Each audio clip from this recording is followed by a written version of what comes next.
But this question of the Lincoln literature, though, I was surprised to hear you say in lecture. So, like, Lincoln, you mentioned in your book, he's been a key figure in probably most of the books that you've written, like, up to this point in your career. But that sort of in the process of researching the fiery trial, you actually, like, changed your opinion on Lincoln, became a little bit more positive. So right. I was wondering if you could talk about, like, how that happened. Like, well, first of all, this may not be the right way to judge, but as a intellectual, or that is to say, as a person who makes his living with words, he's fun to spend time with. Lincoln was just reading Lincoln is a wonderful experience. Lincoln had such an incredible command of the language. He's such a brilliant writer. He's such a careful writer. Careful choice of words. You learn something about writing from Lincoln just reading him. You can't help but admire someone like that. That is irrespective of policy, of course. Mm-hmm.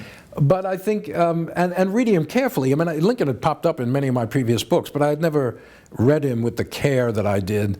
And as I said in class, you even see things in the Emancipation Proclamation you didn't notice before, if you read it with real... Like the reasonable wages point. Reasonable wages as opposed to wages.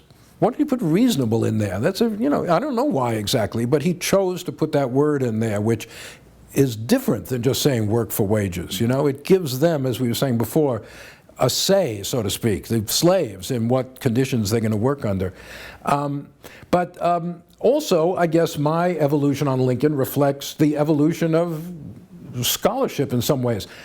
In my book on Reconstruction 25 years ago, Lincoln pops up at the beginning. Of course, he dies before most of Reconstruction happens, but in that chapter, the earlier, I see Lincoln in that case as I'm more critical of Lincoln and his approach to Reconstruction and his. I don't quite see what I came to believe of more of an evolution of Lincoln in the Civil War toward a greater degree of respect for African Americans and their citizenship and some of their rights and everything. I wasn't impressed by that because back then, I was a student of Richard Hofstadter. Maybe the most influential short thing ever written on Lincoln was Hofstadter's essay in the American political tradition, Lincoln, the Self-Made Myth. Brilliant. Oh, he's taken everyone down a peg. In right. Book, everybody, right. The entire American political tradition is taken down a peg, with the exception of Wendell Phillips, the one hero in the book, the guy who never... The non-president, non-major... Never held an office in his life, the only one in that book. And Hofstadter is a cynic. He sees Lincoln as a ambitious politician who will say anything he wants to get ahead, and a spin master who creates his own public image as the self-made man and the frontiersman and the free labor, advocate. And as racist, he says, look, here's what he said in 1858. In Chicago, he says, all men are created equal. In Southern Illinois, he said, I don't believe they should have these rights. He just doesn't have any beliefs, Hofstadter was my mentor. I was influenced by Hofstadter. And I think there's a great power in that essay. I ultimately have decided I don't think he's right in many ways. But, so this book on Lincoln, that's why, in a way, it is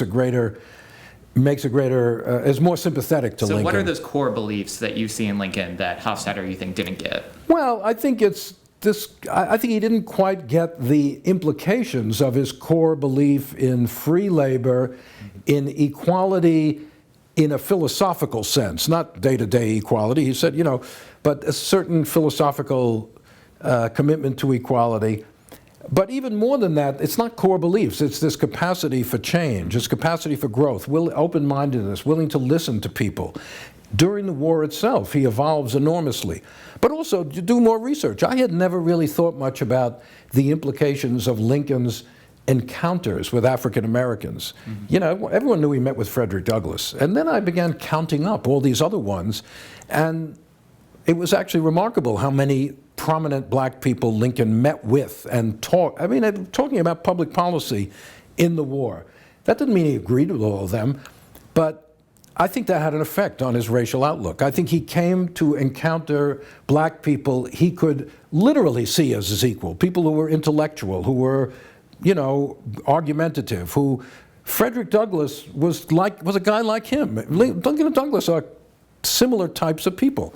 And Also both great writers, too. great They're very, writers, like, cute. both self-made in the most literal sense, coming from nowhere, and I think that had an effect on Lincoln. He had not met black people like that in Illinois. There were hardly any blacks in Illinois. So that kind of thing, I hadn't really thought about that much before I started working in depth on Lincoln's career. So, look, Lincoln was a human being. Lincoln had flaws. He made mistakes. Those who say Lincoln was the greatest politician ever, the most pragmatic, he made a lot of mistakes. He thought he could get the South to agree to compensated emancipation. That was a pretty big mistake. He thought he'd get the blacks to leave the country. That was a pretty big mistake.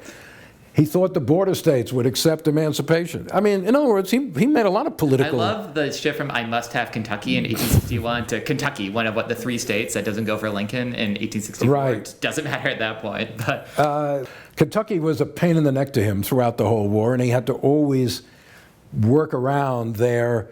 they didn't want black troops being recruited. A lot of black troops were recruited in Kentucky.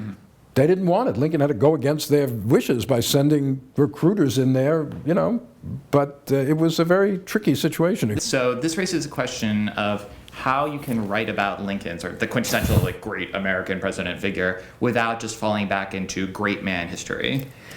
Well, I guess that's true of almost any biography to begin with.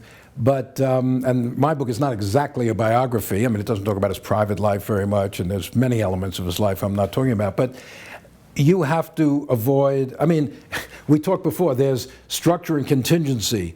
Another great conundrum of historical writing is, individual action and kind of deep causation. How do you keep individual agency in a history where you're also talking about broad social forces and economic interests which transcend any particular person? I think with Lincoln, you just have... Now, of course, there is the opposite literature on Lincoln also, which is the devil. There's the Lerone Bennett, he was just a racist and pro-slavery, so you turn him into the opposite of what people generally believe. There's the libertarian view that he was the dictator and the creator of the Leviathan state and the man who destroyed American liberty. And then, of course, there's the great emancipator and that kind of heroism. I think one just has to try to avoid attributing everything good or bad in that era to the actions of Lincoln. And the way I tried to do that was by trying to figure out the influences upon Lincoln. Not to denigrate his role, which is obviously critical, but this is a guy who is absorbing ideas and pressures and criticism and political alignments, and they are influencing him. There's a million Lincolns out there. David Donald wrote his biography of Lincoln, who's just buffeted by events. Yeah, events have controlled me, right? He's just pushed around from one to another. He doesn't really seem to have any particular motivation or deep ideas. Kind of Hofstadterian in a way, too. I think it was more the Clinton Lincoln. Yeah, it was written in the 1990s, Lincoln. And people used to say that about Clinton, So my aim in the book was to show Lincoln in the context of his time. And with slavery and the slavery issue as the fundamental context, there is too much literature which abstracts Lincoln from his own world and just sees him as the person determining everything that happens. And I think that's a mistake for any individual in history. So you just have to be aware of what you're doing. That's all. There are some historians who would say that just by the fact of focusing on Lincoln, you're giving a certain type of account of the past priority. This in a certain focused on citizenship, and someone like Stephen McCurry, I can imagine, in Confederate Reckoning, saying that concentration on citizenship loses out on all sorts of other kinds of politics that matter a lot too. Yeah, that is true. There's no one way to write history, one true way. I have written all sorts of different kinds of books. I get tired of writing the same book over and over again, unlike some people I could mention, but I won't. But, sure, what McCurry's doing is politics from the ground up. It's the politics of poor women in the South. It's the politics of African Americans in the South. I'm, to some extent, writing politics from the top down, but trying to show how it's influenced at various levels and the flows up and down. So, yes, perhaps writing about Lincoln is, in and of itself, a great man story.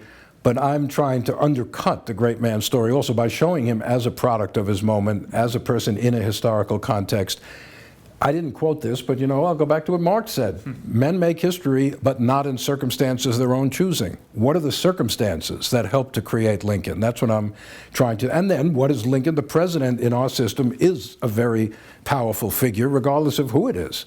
Whether it's Lincoln or Andrew Johnson, the president can do a lot of good and a lot of evil.